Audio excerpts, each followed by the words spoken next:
the shadows. I see them on my brain. Hey, everybody. What's going on? It's your girl, No Mercy here. And it's Tuesday night, so you already know what time it is. It's time for No Punches Pulled with No Mercy. Me, of course. Some of you probably already know who I am. For those of you, if you are new here and are not sure, I am your host, Brooke Millbrook, formerly known in the fight game as Brooke No Mercy Dierdorff. I'm a retired professional boxer, held the WBC lightweight title until I retired, and was inducted into the International Women's Boxing Hall of Fame in 2022. I've been through some good, some bad, and of course, everybody knows a lot of BS in the sport of women's boxing. But welcome to my platform. This is where we talk the talk and we walk the walk. We're going to bring out the truth in women's boxing. We're going to talk to pioneers of the sport, past boxers, current boxers, even future boxers. We get down and dirty here, though, speaking the truth of what takes place in women's boxing.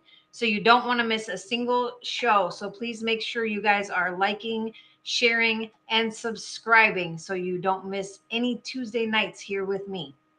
But tonight we do have a very special, amazing boxing icon in the sport joining us tonight, Yvonne Reis. She began studying martial arts at the age of 8 to learn self-defense. But in 2001, she competed in the USA Extreme Challenge in full contact. During preparation for the event, she linked up with another boxing icon, former world boxing champion Bonnie Canino, who then became her trainer. In the amateurs, she won the 2001 U.S. Women's Golden Gloves, the national championship, and then in 2002, won the gloves again, and then took silver in the 2002 Women's World Championship. She turned pro in December of 2002, defeating Bonnie Mann, who we've had on the show, in her pro debut. She won the WBC Middleweight title in 2006. And she has literally been toe-to-toe with so many greats in women's boxing, such as Bonnie Mann, we talked about, Tish Robinson, Shelley Burton, Erin Tohill, Dakota Stone, Mary Jo Sanders, Giselle Salandri, Valerie Mafood, Addie Irizarry, and Hannah Gabriels, just to name some of them. She was also inducted into the International Women's Boxing Hall of Fame with me last year, 2022. Please help me welcome Yvonne to the show. Hi, Hey, Brooke. how are you? I'm great, thank you. Good. Thank you so much for taking the time to come on the show, share your story with the world. It's such a pleasure to finally be able to speak with you. I know we haven't met yet in person, but we will. Yes, we will. Yeah, I missed you the inductions last year. Did you make it out this year? I was planning. No, I did not. Oh my God, I had everything booked, was going, and then we had events. I forgot to put it on my calendar. So I had events all weekend for our business. I forgot to put on our work calendar. So I booked the whole weekend, and then it was like 2 weeks out, and I looked at the calendar and I'm like, oh my Lord. Yep. Guess I can't go. So yeah. But yeah, we missed you last year for sure. But thank God Christy and they gave me a good they did me right, my friends. They did. They absolutely did. So first, though, we always kind of start off traditionally. Take us back to the beginning. Tell us a little bit about your childhood, your journey with martial arts, starting at a young age, and just how that grew for you. Okay, so okay, that's a lot, but let's go as quick as we can. So, everybody in my family, when they were younger, had to learn something, and my mom put me in piano for 2 weeks, which I hated. And I said, Mom, I'm never going to do this. I'm going to travel the world. This is useless. This is useless. And she said, what do you want to do? I said, I want to take karate. There was one karate school, Goju-Ryu style. And she said, okay, if I put you in there, then you're not going to quit after 2 weeks. I was there for 6 years, got my, my brown belt there. And then I ended up falling in love with martial arts. And as you know, boxing is a male sport. Yeah. And they weren't that open-minded. But the martial artists were. So they just like Bonnie Canino and Bridget Riley, we all got our start in martial arts because the men were far more open-minded in the actual fighting competitions. Yes, absolutely. Yeah, I mean, I took martial arts as a child. Oh, I think 90% of us probably started off there when we were young, for self-defense and different, just different reasons because we just needed an outlet or whatever the case may be. And it is something else. But yes, it is way more accepting of females to me in all sports besides boxing. Right. Totally. Which is sad. And I mean, it's getting there, but it's still in our time. No, it was definitely frowned upon. Right. But fast forward a little bit, 2001, the USA Extreme Challenge. What motivated you to compete in that, and how do you Oh my God. career? So I moved down to Florida to save my marriage, quote unquote. We ended up getting divorced. We're still friends, but I needed something. I weighed 218 pounds at one point, and I got to a personal trainer. I got down a little bit, and then I met John Morrison, who said, "Do you want to fight in this women's competition?" Because he had come to my master. I'm a black sash in a Filipino martial art called Cabala Serrada, and my master, JC Caballero, had come and did a seminar, and he was there, John Morrison, who now owns the ISKA. Okay. So he said, "Do you want to compete in this women's Muay Thai amateur boxing event?" And I'm like, "Sure," because I needed something after the divorce. I was stressed out. I needed an option. So I started competing. I was getting ready to fight, and my sensei at the time said he was getting married, and it was almost at the same time of his wedding. So he's like, let's go down to this place, and we're gonna go to the US One Fitness, and we're gonna do some she's a kickboxer, and she goes, "Her name's Bonnie Canino." I was like, holy shit, Bonnie Canino? I mean, I was a black belt collector. She was like in black belt and all that shit. I was like, holy shit, Bonnie Canino? So he sent me down here, and I trained with her for a couple of months. And then he said 2 weeks before, he said, "I'm having problems with my fiance. I can't compete." So I went. I'd only been training at Bonnie's gym for like 3 months. And I asked Bonnie Canino, I said, "I know you don't really know me. Could you work my corner?" And she said, "Yeah." So it was an amateur fight, but back in the day, the only amateur thing about it is we didn't get paid. Right. Because I didn't have shin powers, I didn't have headgear, I didn't have, I had the gloves.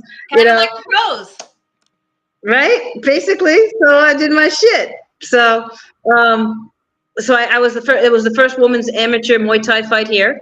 Little history note. I'm a little, which is kind of cool. My mom is in heaven laughing because she's like, I'm a little note. I got a little side notes and all this history about it. But so I did that, and then I won the fight. She retired. I finished her, and Bonnie said, "Hey, can you come back to the gym on Monday?" And I'm like, "Okay, the fight's over, but okay." Out of respect, I went, and she said, "Would you like to amateur box?" I'm like, "Amateur boxing?" I didn't even know there was amateur boxing for women. I honestly did not know. And I said, back in that day, you could only box up to your 35th birthday. And I was 33 and a half, almost 34. And I said, she's like, I said, "Well, do you think I have a chance?" She said, "Well, let's try." So I tried it. I had a pretty successful amateur career. Mm-hmm. I started meeting a bunch of amazing other female competitors and realized that this is a community that I really respected. And female boxers worldwide are a special community. Absolutely. As you know. I mean, yeah, they're one of a kind, and they all have your back, regardless of how they feel about you. So yeah, much respect. Let me tell that I would say that the older fighters are. Some of the newer fighters aren't. I'm talking our time. Thank you. I'm talking our time. Because I know we're going to get there eventually. So let me. But yes, I'm talking our time. Right. Our time, yes. Yes. As a matter of fact, I had a pro fight in Oregon against, I think it was Shelley Burton. I forget who I was fighting. And the next night, Chevelle Hallback was supposed to fight. And Chevelle went to Bonnie the night before and said, "Damn, Bonnie, could you please, my opponent fell out. I really want to get this fight, blah, blah, blah." She was doing a little comeback.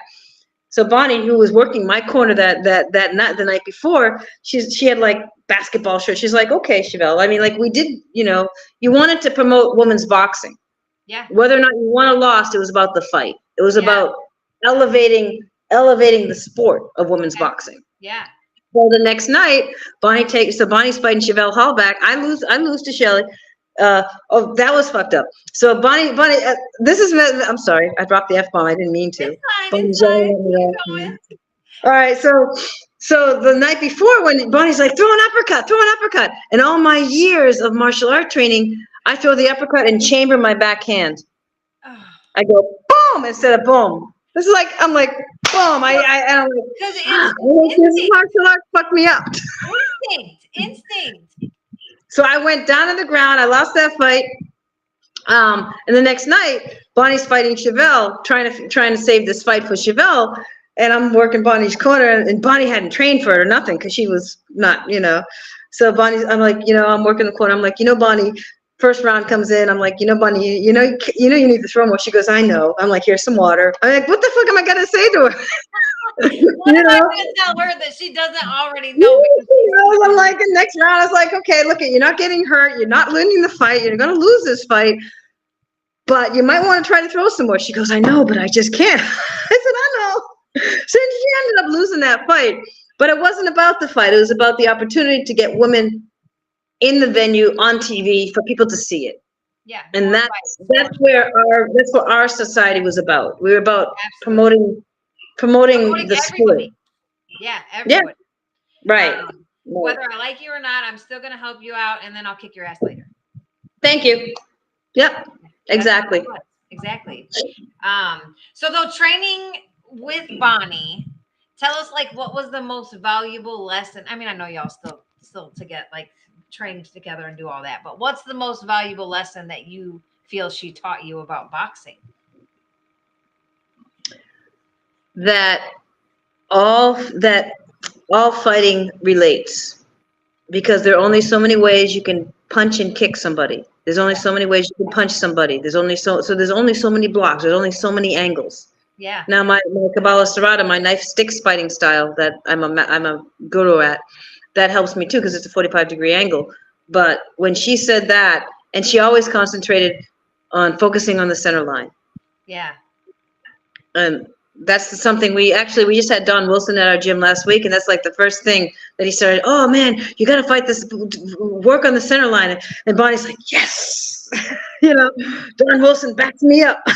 Yes, absolutely. Yeah, and that's so true. And that's the funny thing about boxing is so many people do different arts prior to boxing or while they're boxing, but you can use all of that in boxing if you just apply it correctly. Exactly. And people don't make that. It's very hard to make that bridge, but once they make that bridge, wow. And then you lose like you drawing your hand. I mean, we gotta overcome that, but you still can mix the arts together and they all will be very helpful. Right. But amateurs, though, we just kind of briefly talked on it. You won several titles in the amateurs in your short amateur career. Do you have any like favorite experiences from the amateurs? Yes, I do. When my very first competition was at the Women's National Golden Gloves. And that was like the most amazing experience. Yeah. For me. So, and I remember I was blessed. I got, if you've done any research, I mean, I know Franchon Cruz. I was blessed with a bunch of other fighters. Yes. That went on to do amazing things. So, we were the first. My amateurs too, and it's funny. Like when I go back and look, because I did the Golden Gloves and the Nationals and all that stuff in Chicago. And it's funny when I go back and look at the names, like how many people were there that were pro with me.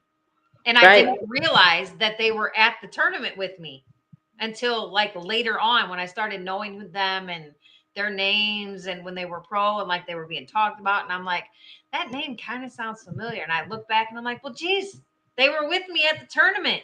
Didn't even and some of them I fought in the pros. So, and I never fought in the amateurs. So, Yeah, but it's a small world. And it's just amazing because I remember winning the WBC world title for the first. It was the first middleweight, but when they hung that silver medal on me, there's something special about that Yeah, because we were the last woman. I won it in Turkey. We were the last women's national event to help qualify us into the Olympics. yeah. So, Christy Hallbert, all of those people that we were fighting to get to get women's boxing in the Olympics. In the That Olympics, was a qualifier, and we got it in there. And that alone, like, yeah, we're happy that they all won, but that alone was like we achieved so much. And Yeah, we're absolutely. behind the scenes, but they don't know what we achieved. They don't know how much Christy Hallbert and all those people fought to get. Yeah, I know. And Christy we're well. there now. Yeah, I know Christy well. But yeah, that's the thing, like when I talk about it, it just gets me upset. But that's the thing about the new generations is, and one of the main reason why I started doing this show when they asked me was women's boxing has lost what it is. Granted, it's growing and we're moving steps in the right direction, but there would have been no Olympics without us and the fighters before us. There would have been no TV fights and recognition and bigger paydays that they're getting now. None of that would have happened without our era and the era before us and before them all paving the way to get it to where it is. Exactly. And then for the new fighters to feel like they did it all and don't pay recognition to the past, that's where I get frustrated. And that's why I did the show, because I feel like I want to get as many people's stories out as possible to maybe then they'll start seeing the clips and seeing the videos and being like, oh, like I didn't realize there was that many, as if they don't know. If you're boxing, you don't know some of the damn history. But The women, the most of the women do, but some of the newer generation don't. But I mean, I was blessed. yeah. But yeah, it's just frustrating because none of them would have these opportunities without everybody that came before them that helped get it there. There was no Olympics just because of one fighter. We all helped make it, and that make it get there. And it wasn't an easy battle. People don't realize the things that us past fighters went through to get the next generation to be able to succeed. Do that. It is your victory, though. We talked about the silver medal. That's phenomenal. The WBC middleweight title, though, you also won in Kenya, 2006. Definitely one of your first American, one of the first female American. It was basically Rumble in the Jungle. I was the first woman American to fight there. Absolutely. Describe the emotions and the challenges for that fight. Well, it was kind of weird because Bonnie Canino and Bert Rodriguez, her trainer, were going to come with me, and they were real skeptical. And I'm like, look, I've been to Africa, I've been to West Africa. This is Kenya. It's not that big a deal. Let's do this. Number one, it's an opportunity of a lifetime to get to Kenya. Yes. I mean, to be able to, cha-ching. Yeah. That's where you make money. Right. And all I can say is boxing has allowed me to travel to parts of the world that I would have probably never got to see. Yes. So they actually sent someone from Texas to show them a video to see it. Yeah. To see, oh, look at, it's real Kenya. It's basically, by the time I went to Kenya in Nairobi, it was about New York City in the 80s. Okay. It was so it was fine. Yeah. And I have, I had done a lot of research, and I was quite ecstatic to go to Kenya. So when I went, I learned a little bit of Swahili. I literally consider Kenya my second home, my mother country. So, and believe it or not, after all these years, I'm still kind of well known there. Yeah. I mean, it was funny when I came back. I mean, like, I'd never experienced paparazzi, like literally people with cameras following me into the bathroom, trying to take pictures underneath the stall. It was a wild. I was like, I mean, number one, there's not a lot of two white blondes around the world, but it was, we went in areas in the mountain in Kenya where they had heard me on the video, on the radio, and they're like, oh, Yvonne Reis. They like had watched it. It was like a big deal. And I beat their hero, It was a big deal, but I got to tell you, it was the most amazing country. most amazing people, most amazing opportunity.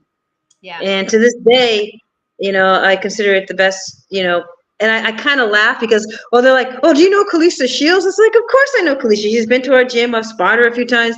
But, that belt, I owned it first. It was my fucking belt. Sorry. It was my belt. Yeah. You had it first. Yeah. And then relinquished Yeah. it. And the odds were fucking against me. I won it by decision in Kenya. Yeah. Which is hard to do. And I know exactly what you're talking about with the paparazzi thing. One time in my career, once. And it's funny because we can only say that it probably only happens once in a lifetime for females to have the feeling of being famous, like the male fighters. But when I fought Mia St. John the second time in Mexico, that's how it was. I was out there for 2 weeks because, of all the press and the pre-fight weigh-ins and the press conference and all the shit that we had to do. But I couldn't go anywhere without being mobbed. Can I get a picture? Can I get an autograph? I couldn't sit down and eat. I couldn't walk out of my hotel room. There was people outside my door. And I was the opponent. So same thing. I'm coming in as the opponent, but literally everybody in Mexico, because boxing is so big there, they know everybody. Yes. But I was very famous over there. And I can tell you, after my 10 days there, I was ready to come home. Now, granted, I loved it. It was a nice feeling, but I'm glad I don't have to do this every single day. Right. I remember when I came home, the first phone call I made was to, I'm friends with Layla Ali, and I called Layla. And I said, Layla, man, I get it. And she goes, I said, I understand now. And she said, did you ever eat a hot meal? And I said, no. No. I said, because you're now remember, I'm representing women's American boxing. Yes. So when people come up to you in the middle of the middle, you got to smile and they're just excited to see you. They don't see that you're trying to eat. No, they don't see that you're trying to eat or that you're talking with someone or I really wanted to go walk around down in the little shops and. Oh, I did that anyway. I mean, I'll did, but it stopped every 2 seconds. So it's man, I'm tired just smiling. My face hurts. Can we go back to the room? Right. But then Layla turns to me and she says, Yvonne, now imagine being me because you never know if they want to meet me or they wanted to meet my dad. And I went, oh shit. Yeah, you're right. That's like a heavier thing. I'm like, so heavy. I consider Christy Martin and I are good friends. Layla and I are acquaintances, but all of that knowledge that everybody shared with me helped me deal with a lot of shit. Yeah. And that is so true. I feel bad for her with that, but making that statement is so true because everybody wanted to meet her dad. Everybody wanted to meet. Right. But I mean, she was just as famous, but yeah, I guess you never know if they really talking to you to get to him. Exactly. And that's something it never even occurred to me till she said, I was like, wow, that's deep, man. Yeah, that's really deep. I would have never thought of that. But she had, that's truth. I mean, that's straight facts. Yep. That's straight facts. Another interesting one though, that intrigues me, only probably because I know her real well because she's from Chicago, but Tish Robinson. Tish. She should have fought Layla Ali. I think just her mouth and demeanor got her in trouble a little bit later on. And I think that's kind of why they stopped airing her, which is sad because the men do it all the time. But when we held the first women's international, Bonnie Canino and I used to, we promoted for 10 years the Women's National Golden Gloves. Yep. And we made it a week and we tried to make sure, if you lost the first night, we'd immediately try to rematch you, because how often do you go to a friggin' weigh-in and you never got a fight because there was no one there? So here we have an opportunity for a week to get a bunch of women together to fight. And they would come and they would, and if they lost, they'd put their trainers would put their name in to come the next day. Yeah. So I remember, I've heard all sorts of negative and positive things, but Layla, that one of our Golden Gloves, we did the first Women's International Golden Gloves, Women's International Boxing Hall of Fame at our Golden Gloves. We had Christy Martin, Layla Ali. Oh my God, oh my God, she's gonna kill me. Oh my God. Oh my God, she's really famous. She was in a boxing movie. She's Lucia British. Riker. Lucia Lucia Riker. Riker. Oh my God. Oh my God. Lucia. They're I all didn't three of know them. there was, like, there's so many names I could have threw out there. Lucia But Riker. Lucia Riker was it. So all three of them are there, and Kalisa Shield was there also because she had just won her first Olympics, her first. So they're all giving the speech. Now I'm talking to all of them Yeah. separately, and they're like, oh, I'm gonna see Layla Ali, and I'm gonna see Lucia Riker, and like they were all like back in the day, they were like, oh, we didn't get this fight, we didn't get that fight, but all of their, because I knew that basically being female fighters, having male trainers, they were almost all had the same story, but it wasn't for me to tell them because they all told me, but I wasn't for me to tell them. But at that event, they all did the speech and they all told each other and they all realized, wow, we all went through the same shit. Yeah. So, it's sad. and there was one person there who was actually cripplingly more shy than me, Ann Wolf.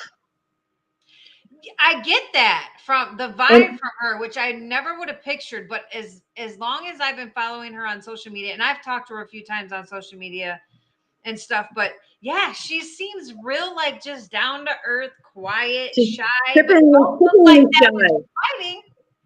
But but the funny thing is a bunch of the girls would come to me and you say, do you think, because they didn't have any trainers, do you think she'd work the corner? And they went and asked her, and she was like, you want me to work? She was like, really? She was like, of course you work the corner. She was like, of course. And I'm like, I know she gets a lot of shit, but I've never had a problem with any of these people. I love them all. And me neither. And it's funny that because when you see them in the ring and when they're fighting or doing press, like they're beasts, but they're really just big teddy bears. Thank you. The better they are, the more cuddly they are. Everybody is like petrified of Chevelle. I mean, the first time I met her, I was so fucking nervous. I didn't even know if I could speak just because I idolized her. She's like teddy bear. We're like family. Like she's the sweetest, most, like she cares about everybody. Like I had the opportunity to spar her many times. Many times I used to spar her. Yeah, Anne is the same way. They're just teddy bears. Yep. Hey, we gotta hide that though. We can't let everybody know that we're. Oh no, but teddy bears are still bears, baby. That's true. That's true. Like a mama bear. You don't mess with a mama bear. Don't mess with a mama bear. We had a pro fighter, Isaiah Night Thompson, and I was in his corner, and he won the fight, right? And he won the fight by knockout in the second round. Yeah. At this time, I think it was amateur. So we go in the back. We were in the back room. Okay, now Bonnie and I are in his corner. There was no one else there. Okay, Bonnie like blows shit off all the time. I can't blow this shit off. Yeah. So this guy is sitting. I'm sitting next to Isaiah, and he's like, "Hey, when you want to learn some boxing, okay, now he just knocked the guy out. You want to learn some boxing? Come to my gym." And I'm like, "What the fuck? Why don't you come to my gym and get in the ring with me, motherfucker?" And I was like all up the guy's face, and Isaiah is like, Coach, chill. I'm like, motherfucker. I'm standing in front of you and you're telling him he just knocked the guy out and he needs boxing instructions? Right. I was so pissed. I literally had to do it's like, I'm a boxing mama. Don't disrespect my guys and don't disrespect me, Please. I was so pissed. Don't disrespect anybody that's in my presence, okay? We're right in front of you and you just said that? That's so funny. Oh my God. That's when you think with the little head, not the big head. Exactly. But tell me about your fights with Tish. I know the first fight you fought with the flu. So tell us a little bit about that experience fighting sick, because I've done it many times and it. We just do it. You just we just do it. It's like, look I'm a woman. We have to fight with a period. Okay? You men have no concept. We have to make way and figure that crap out with our period. Yeah. And still try to lose the extra 4 pounds that we just gained when we started. Thank you. On the morning of weigh-ins.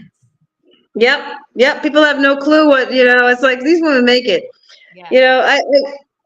To be honest, I really don't remember. There aren't too many fights where moments I remember. I remember the knockouts. Like I remember the Russian one when oh my God. Well, oh my God, Rogoshina, she was huge. That's when I looked up and I mean, literally, I blocked the punches and I felt them in my body. I'm still blocking them and I'm feeling them. Yeah. And I made it to the 10th round. And then, my body hurt for 2 weeks later. That's when Bonnie said, you either quit boxing or you go down in weight. I said, I'm going down in weight. Never fought that weight again. I can do it. Yeah, it's like I can do it. I went down one time, would never fucking do that again. That was I didn't have anything to lose. Wow. When Roganowski, when she hit me, when Natasha hit me, oh my God, I blocked this crap, but still felt it. Oh my God. That's when I'm like, I'm not fighting at 168 again. No. Not doing it again. 154. And that's where I made it. Yeah, 154. But in MMA, I did 145. 126. I went down to 122 one time. I'm like, it's 4 pounds. That's nothing. Yeah, no. Oh, babe, it's something. It's a lot. It was a lot. Especially if you're already training. So I went up in weight. I'm like, I'll go up. That's easier. Right, but I went too far up. I was like, screw that. I'm going back down to 154. I was fine there. These girls are too damn big up here. Yep. Another one, though, that I think was still a great time in your career. It was a huge highlight in your career either way. But facing WBC welterweight champ Mary Jo Sanders, 2005, significant challenge. But what did that fight teach you about yourself and your career? Because I still thought it was an interesting matchup. Well, when I fought Mary Jo, I was walking. I didn't know what I was walking into. The bitch is fast. Very. She is fast. Not as powerful as Roganowski, but this bitch is fast. And when I walked over the corner, they looked at me. They said, "Good fight." I said, "No, I lost. I got my ass boxed off." Yeah. She boxed my ass off, and no shame in that. Was she powerful? No. But did she box my ass off? Yes. Yeah. Yeah, she boxed my ass off. What can I say? Yeah. I learned like, okay, that she's fast. Yeah, and sometimes speed is all you need. And she used it. Yeah. I always used to tell that. So if they don't have enough power, sometimes you can get through that shit, but sometimes you just can't see. Yep. Punches. And you're like, what the hell? I just got to keep covering up. She boxed the fuck out of me. That's all I can say is I know, man. In some of my sparring matches with the guys, I'm like, God damn, can you just slow it down just a notch? Oh, yeah. Oh, my God. Another high-stakes fight, though, that I thought was interesting when you fought Giselle Salandhi. Yeah, that was an interesting. 7 was so many titles on the line, though. Such a high-stakes fight. That was a messed up scene. I mean, at the time that we had the fight. Now, when you fight internationally, it's not like fighting in a lot of the first world states, first world countries, because we got in there and we had learned from traveling that we wanted to make sure there was an ambulance there, and they tried to start the fight without the ambulance, and we refused. And it's a good thing because the fight before me, the guy was knocked out and needed to be removed in an ambulance. Yeah. So there was a long wait. It was a messed up scene. Giselle was a good fighter. Do I think that? Do I? Think it was fair. It wasn't fair. I mean, just say it. We're not fighting anymore. There's no shame in it. Yeah, I mean, and Giselle, but Giselle's passed, so you don't want to talk negative. Exactly. Yes. God rest her soul. And she was a tremendous fighter. But everybody knows that you don't always get a fair shake. Especially when basically I was a road warrior. I went wherever they send me. Yeah. I got to tell you, one of the most satisfying fights to me. I was ecstatic to fight Valerie Mafou. That was the next Yeah, winning unanimous I was- decision against Valerie Mafu 2007 must have been so rewarding. Yeah, describe the significance of that victory for you. Oh, I've always wanted to fight Valerie. She's so cool, but she's a badass. I wanted to fight her so bad. And the day of the fight, Bonnie goes down to the gym to train okay, little trick for the trainers. We all like do our pumps and because we want to look all buff next to our fighters too. So she goes down that day of the fight, do her weights and stuff, and Valerie's down there running on the treadmill just to loosen up or something.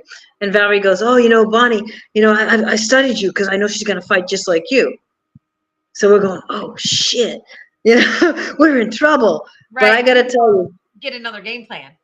yeah, I'm like, "Oh fuck," but I mean, it is what it is. Yeah. But that was the most satisfying because she retired after I fought her.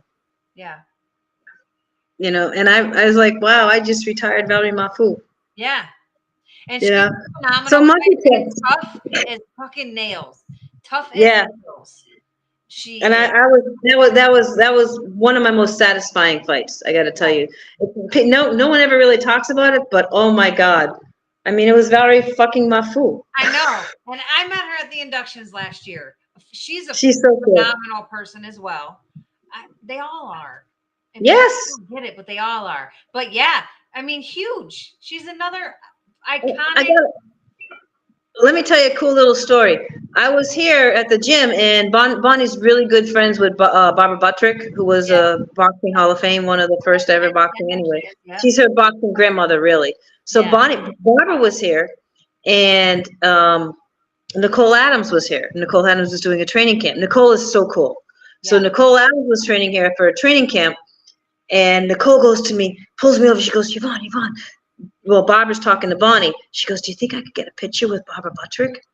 And I'm like, "I'm sure, of course, Nicole." And I go over and I go to Bonnie, and Barbara pulls my shirt. She goes, Yvonne, do you think I get a picture with Nicole Adams? And I'm going, "Oh my God, how funny is that?" Barbara Buttrick wanted a picture with Nicole Adams, and neither of the two wanted to ask each other. I was like, oh my God, the humility between the two and the respect. Yeah. That's amazing. So they got that Kodak moment. Yeah, and think about how awesome she felt that Barbara wanted to take a picture with her. That was so funny. It was bizarre. And I seem to spend my whole life as the intermedium. I tend to connect people, connect the fighters. That's what I do. I talked to Jimmy Finn. I want Barbara on the show so bad. You have to do it soon. She's just getting older, and I get it. But I mean, I want her on the show so bad. She's amazing. I mean, you put that lady in front of a speed bag, she can still do it. I know. Yeah, I talked to Jimmy, and he's like, she's just getting older, and I'm like, yeah, but it's just like a Zoom call. Like she don't have to go anywhere.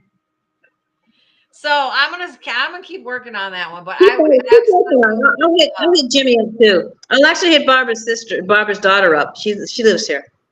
Yeah, let me know. But yeah, I would love to interview her. She was, one of the first. I love to interview her. Yeah. I'll see if I can't push that for you because I know I have the daughters, 2 daughters. We know. Yeah, that's awesome. That would be great. Yeah, phenomenal. It's a small world, like I said. Phenomenal woman, all around. Yes. You've been in the ring though, just like so many of us. Actually, 90% of us from back in the day, with pretty much the best of the best that there was at the time to fight all of them. But I didn't have any choice. I started so late. There was no building up. Yeah. I didn't really have a building either. And that wasn't because I started in my late 20s, but once I fought Mia the first time, it was only my 3rd pro fight. And I only had 14 or 15 amateur fights. So I didn't have a big amateur career either. But I fought her in my 3rd pro fight. And after that, when I beat her, I couldn't fight low caliber fighters. They wouldn't sanction them. Right. So I was fighting all top 10 fighters from my 4th fight on. Yeah, you're not giving that option. Yeah. That's why my career went so fast.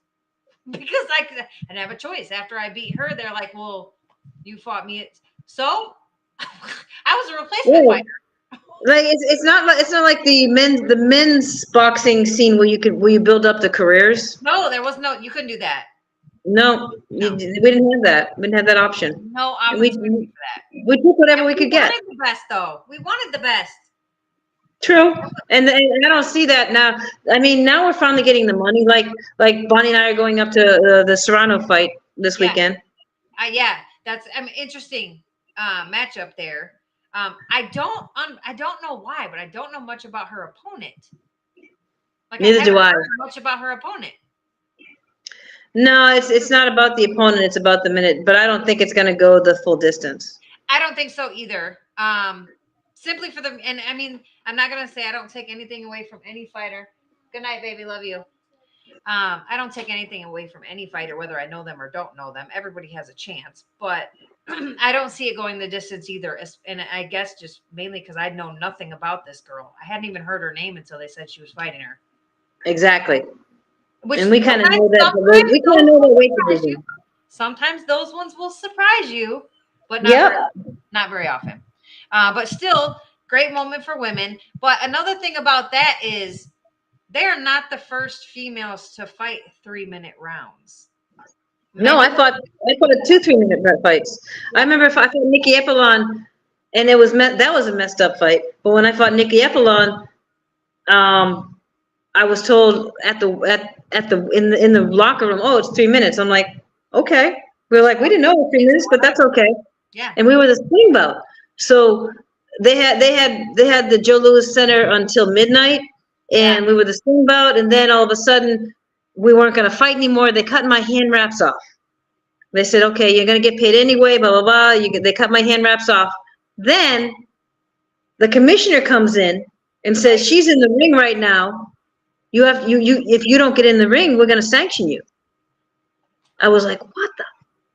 Right. So Bonnie picks up the hand wraps and tapes one on, and I run to the ring, and her corner helps tape the other hand wrap on. And I'm thinking, so I'm like, so now then the fight goes on, and the referee's like, calm down, relax, it's okay. I'm like, okay, but then the fight goes on. Yeah. And I'm thinking, oh, and I lost the fight, and I'm thinking, okay, I think I lost the fight. But then I go back and watch the fight, and I'm going, wait a minute, I didn't really lose that fight. I was like, wait a minute, because all these years I hadn't seen the fight. Then I go back and watch it, I'm going, oh shit. Right. What's up with that? Yeah. Well, that happened a lot too. It still does. Yeah, that happened a lot to me. I remember fighting when I fought in Aruba. And and I lost by decision. Yeah. And this kind of pissed me off because I go over there. No, Bermuda. I'm sorry, it was Bermuda. Who did I fight in Bermuda? What's her face? Oh my God, they're all falling. Anyway, I fought in Bermuda, and they go and they raise my hand. They go. I go over to the corner. I kicked her. I boxed the shit out of her, and I go over to the corner, and she literally the girl goes to me, "Can I have a rematch?" And I said, "Of course. It was a great fight. I'd love to have a rematch." And then they go and raise her hand. Yeah. And we're pissed as shit. And she goes, what are you upset about? I'm going, you just asked me for a rematch. You fucking know. I'm sorry. You know you lost. You just asked me for a rematch. Why would you want a rematch if you won? That's the first time I've ever seen Bonnie frigging lose it. She's running all over to the commissioner. He's like, oh, well, I called it a, it was a draw. So the others went. I'm like, what the? I mean, literally her own people were screaming, were booing. I'm like, okay. I mean, you know what happens? Yeah. I mean, I have a Kenyan friend who went to England, knocked the guy down 3 times, and still lost the fight. Still lost. Yeah. It is what it is. I guess what you gotta do is make sure you don't. They make sure they can't get up. Judges, yeah, you gotta finish it, or you're not gonna. I know personally, yeah. But if you don't knock them out and they don't get up 9 times out of 10, you're gonna get lost on the decision whether you want it. But you know what? I didn't do it for the money. Basically, it was a credit card payment. I did it because for the love of the sport. Exactly. But now we're getting paid. That's a good deal. Right. All the best fighters though you fought. Who would you consider your toughest opponent and why? Roganowski, Natalie. She fucking. She made me change weight divisions, never to go up again. Yeah. That's a good I point, literally, though. my body ached for She 2 made weeks. me be like, I'm going back down in damn weight, never going there again. I mean, literally, I'm looking up like this. She's That like, was weird. that reminds me like my very first amateur fight was in the Chicago Golden Gloves, and the girl was 6'3", and I had only been training like 2 or 3 weeks. Like I had just started, and I was like, "What the fuck did I just get myself into?" Yeah, This girl yeah. can't be in my weight class. She's fucking way up there. I'm 5'4". Yep. Feeling. I was always the shorter opponent, though. Always.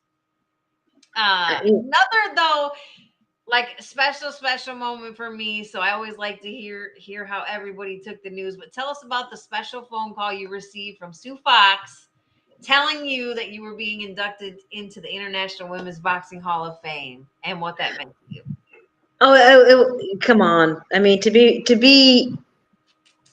picked to be among such an amazing group of people. You remember, I was at the first one, and I saw who they were. You know, Bonnie and Regina. I mean, my God, Yeah. the people that they've already inducted, and to be included into that was amazing. Yeah. I mean, I couldn't have been more honored. Absolutely. And it's funny, even on the speech, I think that Christy read for me, or Jill. I think Christy read it. I don't know who read it. I think Christy read it. But where it's like some of the fighters in there, I fought. Yeah. It's like I fought some of you guys, you know. I fought some of the people that were there too, and a lot of them did, and it was a lot of them did. It's a true. I mean, it's an honor of a lifetime. What can I say? Absolutely. You know, who were your role models, or who were your inspirations in boxing, both past and do you have any present? Marvin Hagler. I've always loved Marvin Hagler. Being from my hometown, I actually got to meet him a couple of times. The most humble, wonderful human being I'd ever met in my life. Yeah. And Bonnie Canino. Yep. Because I was a martial artist and all my whole life, so that was an honor. Yeah. And to be honest, Lucy Riker. When I met Lucy, I mean, she had come through a lot, and she was a special person to speak to. Yeah. She seemed very balanced. I'm not there yet. I totally admit it. But she is. To go. Yeah, and I'm okay with not being in balance. I like Bonnie likes to walk down the center line because we believe in yin and yang. Yeah. So she likes to stay on the center line. Me, I'm the type of person that likes to jump from one side to the other. Yeah. I'm a jumper. I'll be here for a little bit, then I'm gonna go over there. Yeah, I'm a Gemini too. So 2 for the price of 1. So. Yeah. Hey, there is nothing wrong with that. Nothing wrong with that. I talk about on this show with everybody. Everybody knows boxing is a male dominant sport. And all of us females, especially back in our era, I always talk about our era, but back then had to deal with so much bullshit in the sport, things that we shouldn't have to go through or deal with. Can you tell us a little bit of the things that you had to go through or deal with that you shouldn't have had to if you were a guy? Well, the obvious thing is, my WBC world title. And it was also the fight of the year. I made $4,000. I made $4,000 for mine in Mexico. I was the opponent. And then that was like a big deal, Yeah. I mean, so I paid off my credit card. Yeah. That was the awakening, and that's when you realize you're not doing this for the money. Yeah. And I never really have.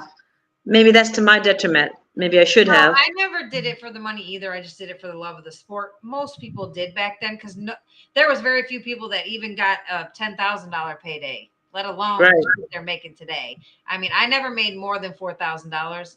And that was my title fight in Mexico against Mia the second time. And I know she didn't make no fucking $4,000.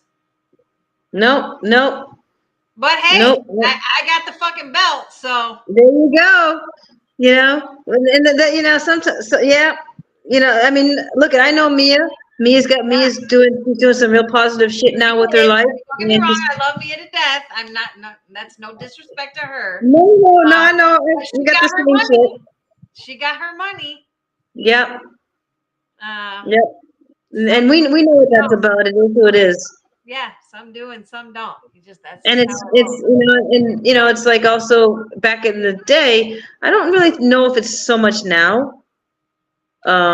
Because you got some women that don't fit the female Yeah, beauty image persona, yeah, I guess to say.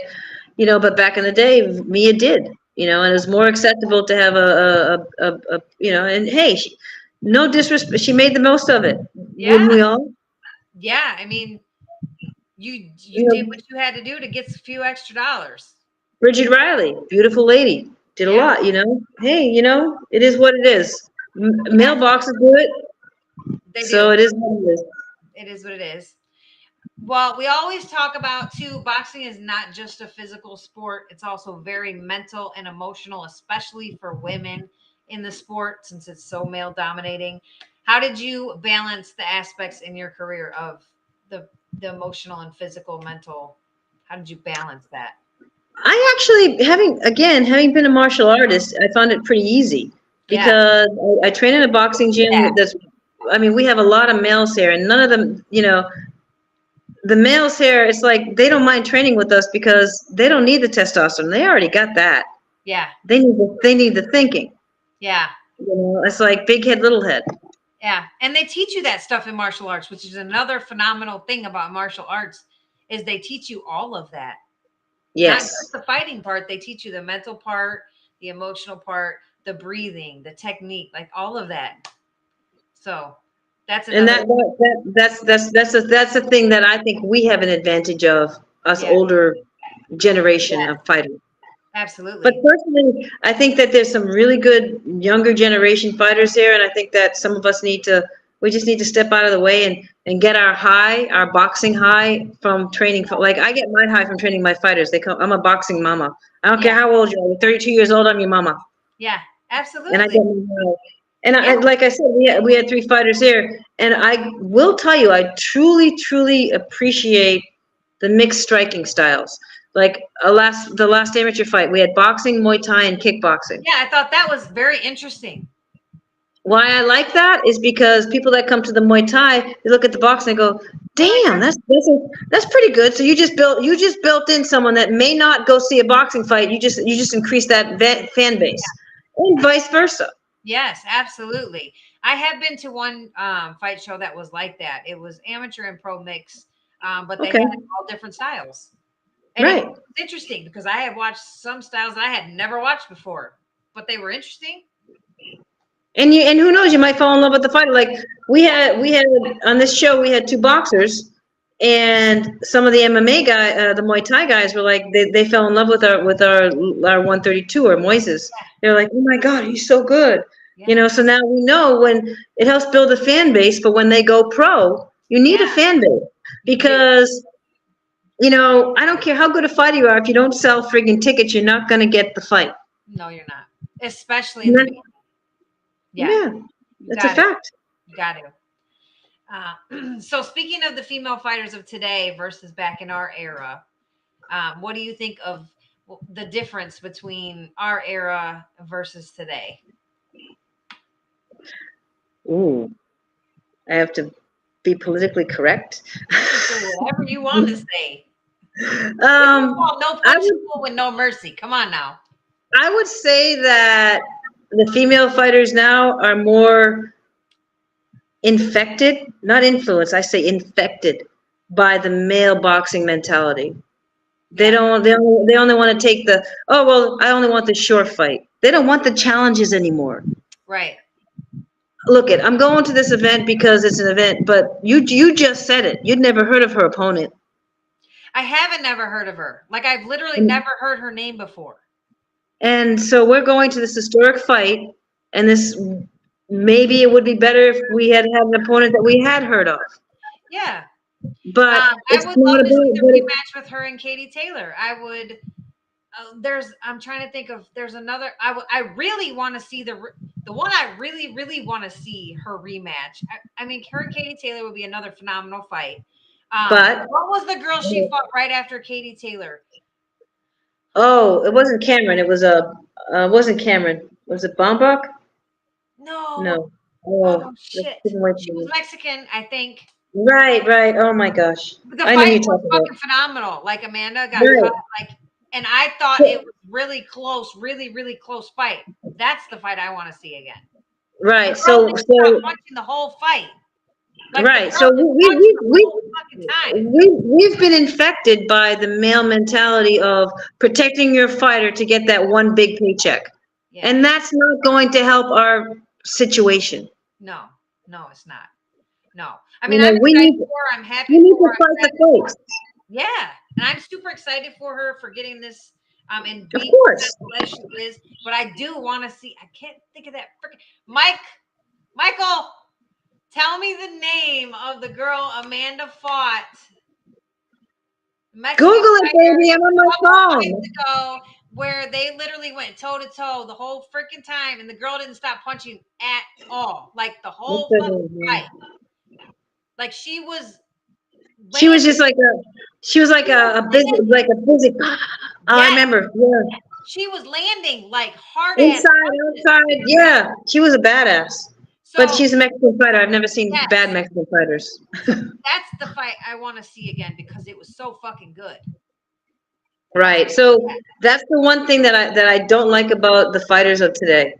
Yeah. They're being managed by male. Like a lot of the female fighters. Oh well, he's a male fighter. They're going to the male managers Yeah. because he'll get me that connection. But now you're being managed like a male, like the male fighters. You're not you're not really doing. That's what bothers me the most. They're not fighting the fights. Right. They're Right. picking and choosing too much. Now, Yeah. fight for the paycheck. I'm no problem with that. But let's fight some fights. Yeah. That's You that's can my pay issue to with fight. the Yeah, you can still get that paycheck, and you might even get a bigger paycheck if you fight a better opponent. right. Yeah.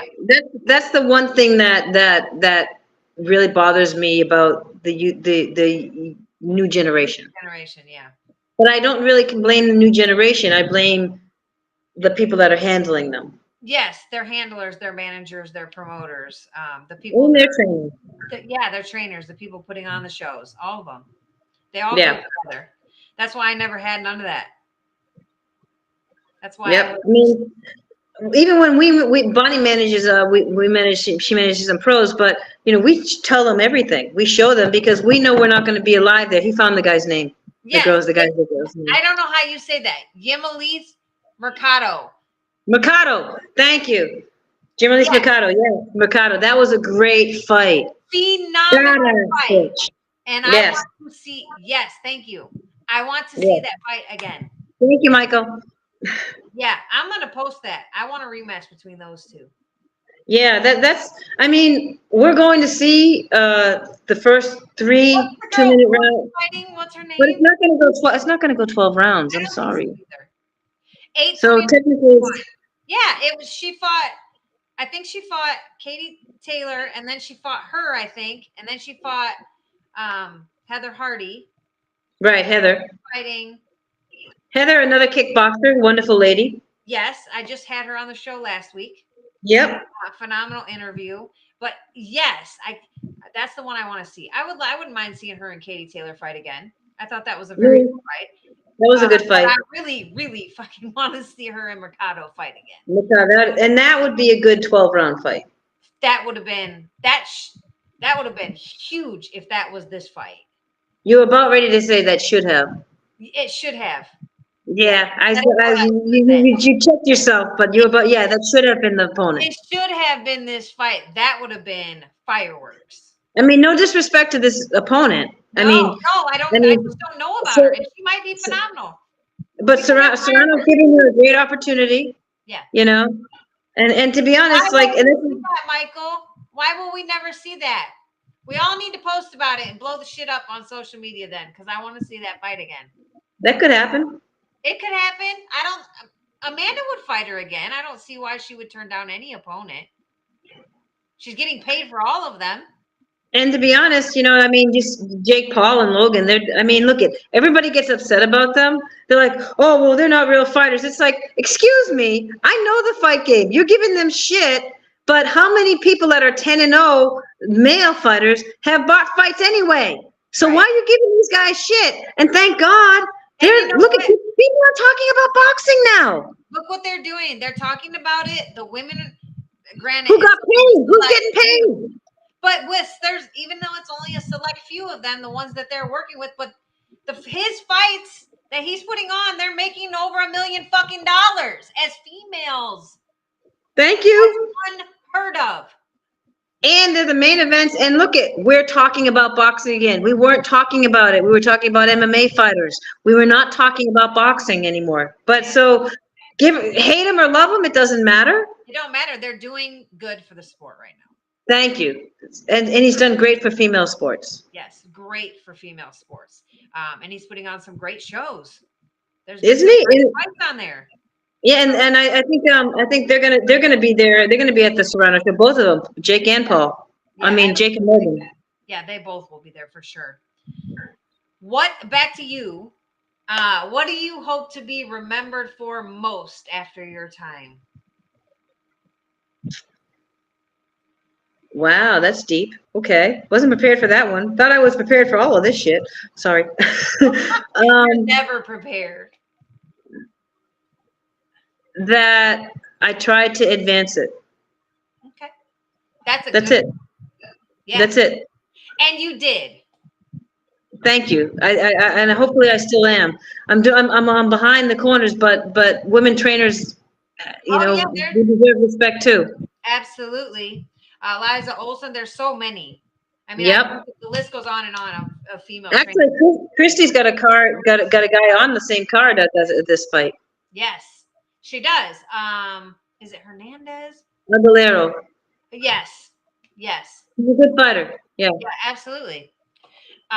The girls, though, the young girls that are coming up that want to leave their mark in the sport, what advice would you give them to be able to leave their mark in the sport? Okay, so whom I love. Okay, so many years ago, I'm old. Remember, Fundora, Sebastian Fundora. Both him and his sister are now fighting. They trained at our gym many years ago when they were kids. She was a baby. She just won a fight. Fundora. She's an amazing young fighter. She's got amazing family behind her, and I think that she's going to be. She just needs to stay positive, and I think she's going to be the one you're going to hear about her soon. And I know her as a person. I know the family well, so I think that she's going to be a positive influence in advancing female sports. Awesome, yeah. And I'm calling her out. I think she's amazing. Yeah. And I recommend everybody look into her. Absolutely. Everybody check her out. Definitely make sure you look her up. I will definitely be following and tell her I said congratulations. Keep doing her thing. She's a great, amazing young lady. Yeah, that's awesome. What would you say is the most significant life lesson you've taken away from boxing?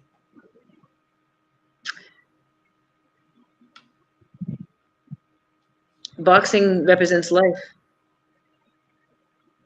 For so many. For my life, I mean, like my fight in the ring represents my fight, and I've been attacked in Africa. I've been stabbed. I've had some trauma, and Greece. I was attacked and stabbed. I mean, and when you're in the ring, it gives you a chance to deal with all that stuff. Yeah, it's like a release. Yeah, and women aren't taught to. It's changing, granted, but women were never taught to get those emotions out. Guys would get pissed; they'd go play football or go some. The only way we would release it would be we'd scream. Yeah, we'd build it up and we'd scream, become a screaming bitch. We were a screaming bitch. Yeah, we did, because that was the only way we know how to release it. We didn't know how to release it with our hands. Yeah. And me being a martial artist, and learning how to defend myself and knife fighting and all that shit, you always were in balance. You never got to get that out. Yeah. But the actual competition, the punching and just, I mean, like today, I was like, Bonnie, I need to, I need to punch. I'm working out today. I need to hit something. I need to hit somebody. Right. We got to do You something. know, We got you know, or I'm gonna lose it. Yeah. Well, You know, what and I think that motivates you to continue in the sport that doesn't offer significant financial reward for women? Like we all know we didn't get paid back then. I know, I mean, I just did it because I love it. You did it because you love it. Is that the only reason? I did it because I had a lot of emotional issues I needed to work through. And I think that I remember I had a student here, and she was a executive, high level executive, and we were sparring, and I said, "Come on, you can hit me," and I have a habit of tapping you, and then pissing you off, Yeah. and she was so pissed off, she wanted to hit me, and she started to cry. And I'm like, you can cry all you want, but I want you to punch me. You can just keep crying and punch me. I don't care. Yeah. Just keep crying. And then, she said, I never had that feeling, and that feeling scared her. To that release, that anger. She wanted to hit me. She wanted to And she just never had that feeling.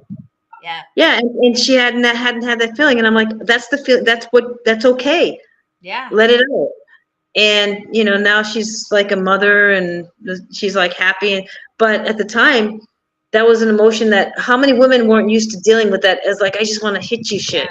Yeah. And just actually started be able to falling. let it out. Yeah. Like you can think it, but not many of them actually act on that. I mean, when I train people, I literally say, dude, I should charge you $200 an hour like a therapy session, because I know you just work shit out. Yeah. I know you just feel a whole lot better now, and you can go home happy. Yep. And I can't tell you how many people come into the ring and they're like, dude, I couldn't understand why I was so unhappy and so angry. And they'll come take our group class, and they're like, now I know. Yeah. It's a great mental, it's a way to look at, no matter how elevated we are mentally, human beings are still animals. And if we ignore our animal instincts, it's going to come out in the wrong way. Absolutely. So if we learn how to control it and use it in an effective way, all of life. No harm. Yeah. No harm done. Yeah. And no we harm, benefit. no foul. Yeah, absolutely. But you also, so you dabbled in, we did the, martial arts, we did the boxing, you've done all of that stuff, but you also dabbled in MMA, fighting twice in 2009. Tell us a little bit about that experience. Oh my God. So I get a phone call the day that, from Jessica Aguilera, who was a friend of mine. Not really now, but at the time she was a friend of mine. She calls me, she goes, Stephanie, do you want to fight? That, I know you're a boxer. She goes, but she's never fought before, and she's a high school wrestler, and she, the fight fell through on her. And I'm like, well, me wanting to promote women's sports, women's combat, I'm like, okay. And back in the day, she had just, Stephanie, I was like, well, Stephanie's a high school wrestler. I said, back in the day, the only people we knew were the American Top Team. Did she train with AT&T? Oh no, she's a high school wrestler, I'm like, okay. So this is the day of the weigh-in.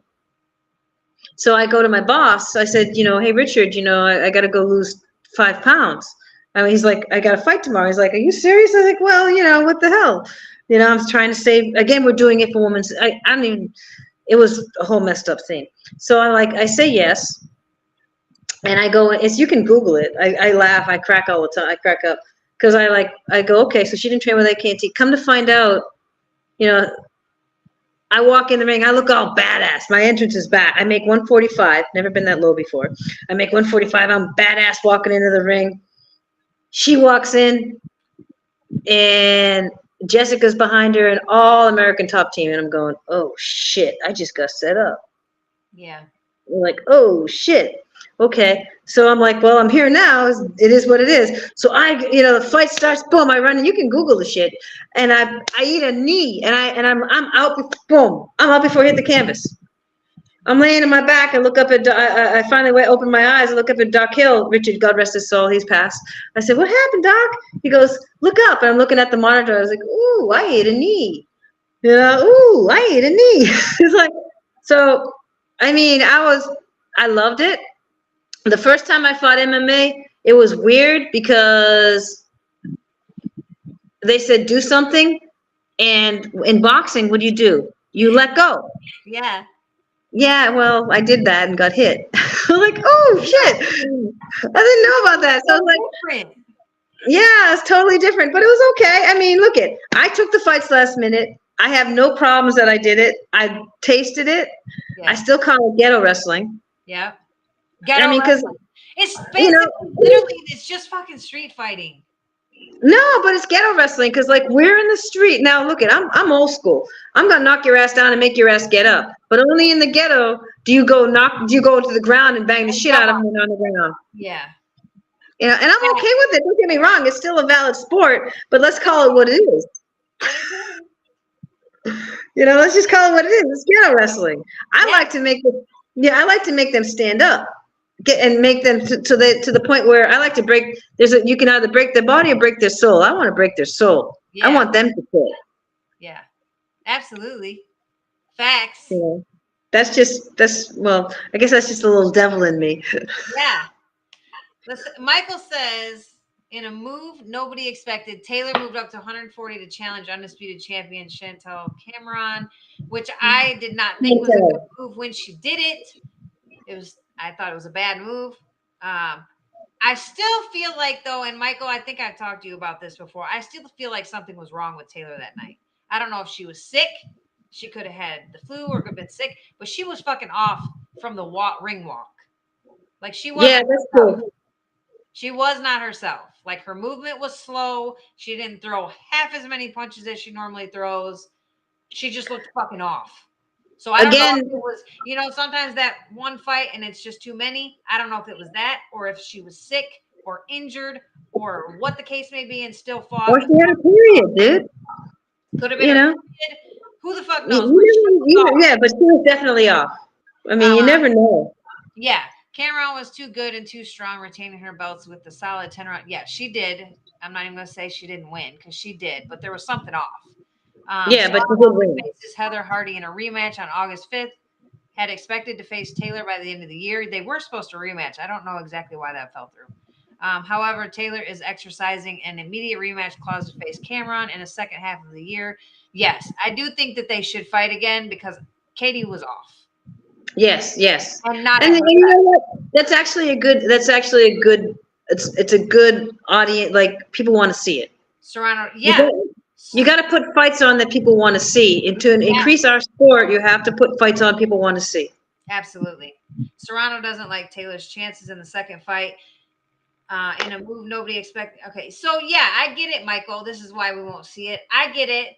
I get what you're saying. I didn't like her moving up to fight Cameron either. I thought it was a bad move when they announced it. I thought that was stupid. I still thought she would beat Cameron. Really? I thought it would be a close fight. No, I'm sorry. I saw Cameron on the amateurs. No, I'm sorry. I hadn't seen Cameron fight before, though. I had never seen her fight before. Oh, okay. Because, well, I was, like I said, I was involved with the Golden Gloves so I was really involved with the amateur scene of the women's boxing. I had heard a lot about her. I knew who she was. I knew of the name. I knew she had fought some good people, but I just hadn't never physically watched her fight before until that fight. And she's a great fighter. I take nothing away from her, but the fight should have been closer than it was. Katie was off. Yes. But there's also a thing. Fighters make fights. Maybe she had the number. They do. And maybe she just had the number. I don't know. But I feel like she was off from the moment she started walking out. Like, her ring walk, she didn't even look right to me. But who knows? It could have just been that one fight where it was just, it's time for her to retire. Or sometimes there's that one opponent. I have one friend of mine or going up that 5 pounds who has my number. Angel Bouvier. In the amateur, she always beat me, and I'm like, I know I can beat her, but she always had my fucking number. Right, every time. Angel, man. It could have been the 5 pounds. It could have been going up that 5 pounds was too much for her. Yeah, but sometimes sometimes that one person's got your number. Yeah, because even though Katie went up to 140, granted, she probably still weighed 140 the next day of the fight, and Cameron is used to fighting there, so she probably weighed 150 or more. Or more, right? Yeah, for sure. So, I mean, the weight makes a difference. I think she probably weighed. She even looked like she weighed like 152, maybe even 155. Yeah, she did look pretty big the day of the fight. Katie looks Right. small. Because Yep. Katie's naturally smaller. And the thing is, having been an amateur referee and official, it's wrong. Yeah. But the larger fighter, when they land a punch, you assume the punch hits harder. Yeah. And that's not. The bigger fighter, and that's 99.9% of the time it's not. Yeah. But when you're looking, and that's another thing. Like I say, oh, I won that fight. Look at this tape. I'm like, but dude, you're looking at you're looking from down. The officials are looking up. They don't see the same thing you're seeing. Right. And y'all aren't taking that into consideration. Right, different angles, and you see different things. So you watch the angle from above the TV, and yeah, you're seeing a lot more shit than the officials are seeing. Yeah, they can't see a fucking 360 from the side of you. Or you could have been blocked because they're on the other side. Right. Don't get me wrong. There are some badass officials out there. Yes. But 99.9% of the time, when you're looking up, you're seeing something different. And back in the day when I was training with USA Boxing, they actually, because there were 5 officials in the amateurs, yeah, they actually teach you how to keep your backside to the side that has the 3 officials on it. So, because they can't score the punch if they don't see it. Right. So if only 2 people are seeing it, and they're seeing the front side of that opponent, they're seeing those punches land. They're not seeing the punches being landed on you. Right. Granted, that's a higher level, but those are things that they used to teach us. Yeah. How to, where are the judges at? So, okay, so I make sure all the judges see my ass and they see their front side. So when I land a punch, they see that punch land. Absolutely. Yeah. That's the chess part of boxing. It is totally 100%. Because there's, Bonnie always says there's three fights in the ring. I say there's 5. Bonnie says there's the fight between yourself and the fight between the opponent and the fight between you and the opponent. Yeah. I say there's 5 fights in the ring. There's the fight between you, your opponent, you and your opponent, the officials. Yeah, you're always fighting the officials. And the refs. the audience, the venue. Because if you fight in California, I fought in California. I boxed the fuck out of the girl, and I went in and I said, Bonnie, I want to go in. I want to fight her inside because she was a shorter fighter. Yeah. They ended up giving her and I didn't knock her out, but I thought I won the fight. Yeah. I go to the officials. I asked, why did you give them that decision? He says, well, because in California, I let her in. So she was imposing her will on me, even though it was me who wanted to go in. Right. You did it because you wanted to be there. Right. I wanted to be inside and they wanted me to keep her outside. But because she was a shorter opponent, they assumed that she was imposing her will and closed the distance. I was like, ooh, I learned something there. So if you're in New York, they like the slick fighters. Yeah. So if you're slick, they're not going to look if you're in Texas, or they're going to like the Mexican style fighters. Yeah. And if you're Philly, they're going to like point, though. So you're fighting the area of the fight too. Yeah. Like when I fought in Kenya, I know they like boxing. Yeah. If you fight in East Africa, in West Africa, they like the Mexican style. Yeah. So you just know where you're fighting. Yeah. And know how to win that way also. Their fighters fight like their fight style. Right. That's a good point. And when you start to see that, you'll start seeing that in other venues. You're like, oh, a New York fighter. Oh, okay. You're fighting there. That's another area you have to fight to win that fight. Yeah. That's my opinion. Point. I agree 100%. That's such a good point though too. That's a very good point. So since though retiring and hanging up the gloves officially, you've taken on coaching and probably a little bit of managing and everything. Tell everybody a little bit about that and some of the fighters that are up and coming that you would like people to follow. Well, we have a pro fighter who he's a cruiserweight. I think he's ranked 17. Isaiah Night Thompson. He's a single dad doing great stuff, working. I don't know when he's probably going to be fighting next year sometime. Not sure. We have a bunch of amateur male fighters coming up. The funny thing is, Bonnie and I always get phone calls for female fighters. And like, we either have a bunch of male fighters or a bunch of female fighters. Right now we have a bunch of male fighters. We have 2 amazing kickboxers, and 3 or 4 boxers. I want you to watch out for this guy. We got Moses Manabu. We call him Little Hercules. He's probably going to go pro next year. He's an amazing little fighter. He'll probably go pro at like 126. Okay. You'll love him. Great story, Peruvian guy. I got to tell you, we have Ben the Beast Abizi. We have we got some kickboxers. We got some amateur fighters that are about ready to go pro, and I'm just really excited about it because they don't have any problems training with females. Yeah. You know, because it's like, my opinion is, they already got the testosterone. They need the brain. Yeah. Right. And the respect, though. I mean, and the respect that you get in the gym, it's phenomenal to see. And sometimes female trainers just have a better way of going about teaching it. So also the martial arts, because female trainers normally started in the martial arts, I've learned how to teach. They teach you how to teach in the martial arts. I know a lot of professional boxers that try to train people in. No. Yes, there's so many pro fighters that have retired and went to boxing. I'm like, what the fuck are you teaching them? Because that's Right. no. I mean, we have, the one thing I've always liked in martial arts is they make you look at the person's style. You look at our fighters, we have a way of, I'm not a Roy Jones style fighter. I don't like that style. Yeah. But we have this one guy who is totally his style. Yeah. So you go back and you teach him that way. We don't try to make our fighters look like everybody else. Yeah. We let them find them. Yeah. Who do you know? You have to. I always hated working with different trainers, going to different gyms and stuff, and then they would always try to teach you their specific style. Well, that's not my fucking style, and that's not what I want to do, and that's not how I fight.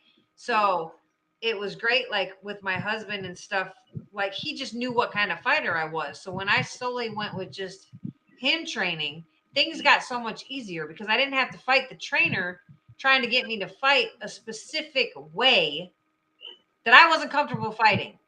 Right. So, No, that's not, but that's not to say don't try it. Right. Not to say don't try it. But okay, this doesn't feel comfortable. Right. I'm just not comfortable doing that. Like I feel awkward doing it that way. Now, and that's cool. If you're doing it wrong, obviously, then yes, you just got to fix the shit. But the trainer really, they need to focus, like you said, on what do they bring to the table? What are they naturally good at? And then build around it. Let them find that. And, and thank God to Google, I'm like, I've never been a Roy Jones style, but this guy is kicking ass. I'm like, okay. Yeah, and then, let me learn how to enhance that style for him. Right. And we got one guy who's like a little Tyson Gotti Ward thing happening. I'm like, okay. Yeah. So not my style, because women don't like to get cut. No. But I'm gonna learn it. I'm gonna learn those combinations that worked for those fighters to show you. Absolutely. Yeah. That's the best thing there can. That's the best way to go about it. Right. So what I like about our amateurs, none of our fighters look the same. They are who they are. Yeah. And they all support each other. They feel most comfortable that way. You just right. feel most comfortable that way, and you feel like you're improving on your own natural abilities, which is the best thing. Yeah. Well, is there anything we didn't talk about that you would like to talk about or tell the world before we end things today? No, ma'am. I mean, so far so good. Next year it looks like that there's gonna be a bunch of mixed martial art boxing cards coming at the Hard Rock, and they will be streamed internationally, about 144 countries. Nice. So and that'll be the first time NBC doesn't put amateurs on. This will be the first time NBC will air amateur fights. Nice. Yeah, so I'm excited about that, and we have a couple of guys going pro next year. Yeah. So we'll see. In the works. Yeah, I'm excited. Stay tuned. That's stay tuned. Stay tuned. All right. Yes. Well, I appreciate you. It's been so fun talking with you. I'm sorry we didn't get to meet in person, but at least we will someday soon. One day soon. We will be in the same vicinity. Yes, ma'am. I appreciate you. I appreciate you too, and thank you for including me on your show. I appreciate that. Oh, Michael would like you to stick around for a minute while I close out the show. He probably wants to ask you some more questions. No problem. Okay, I'll see you in a minute in the green room. All right. Yes, ma'am. All right, everybody. Thank you again so much for joining me tonight on No Punches Pulled with No Mercy. I hope you guys enjoyed the show just as much as I did. Please make sure you like, subscribe, and you share it out for everybody to see it who missed it. Do spread the word. Let's get more people in here every week asking questions, doing the do. New outro is over in a minute. Oh, okay. There is also a donate button below. If you guys are feeling generous, hit it. Help me out. But please, though, the biggest thing, make sure you guys are following me on social media, all my pages. No Punches Pulled with No Mercy. Brooke, No Mercy, Dierdorff-Millbrook. That's on all social media platforms. So you can stay tuned as to who's going to be on the show every week as my special guest. But again, I hope you guys enjoyed it. Please join me again next Tuesday, and we will get the ball rolling again with another very special guest. But thanks for tuning in tonight. I will see you guys all again at the same time, same place next Tuesday, 8:30 p.m. Eastern Standard Time, with the next amazing episode of No Punches Pulled with me, No Mercy. But until then, punch hard because nothing else matters. Have a great night.